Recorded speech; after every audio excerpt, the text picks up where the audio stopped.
It's called the Newcomer Kitchen. Each Thursday, ABDULHA and her friends meet here at this community space in downtown Toronto to cook for their families and friends, and sometimes to talk about the family in Syria they've left behind. I was far away from my family. My dad and my brother died. That was the most difficult part. On the other hand, I was so welcomed here at the kitchen. I felt like I was home.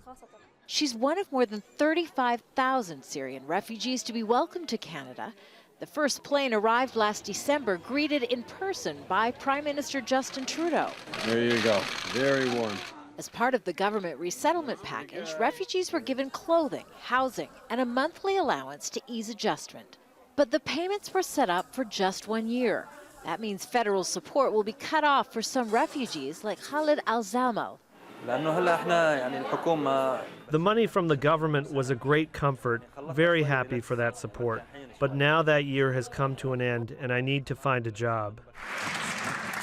After spending all this money, we still see Syrian refugees in hotel rooms. They don't have access to language training services. And given Conservative members of Parliament's concern about the cost of the resettlement assistance program, there's been little political will to extend the federal allowances.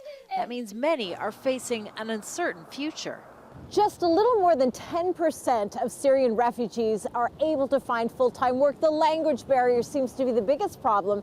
Just 3% arrive with the language skills necessary to find a job. Many refugees hope to transition to provincial social programs for support, but navigating a foreign bureaucracy with limited English is difficult.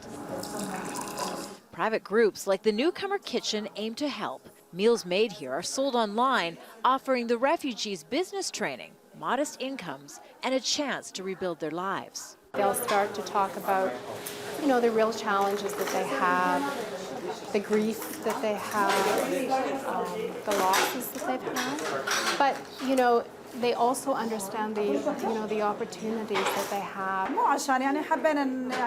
It's not about the money. We come here to meet some friends and to be together and meet other Syrians.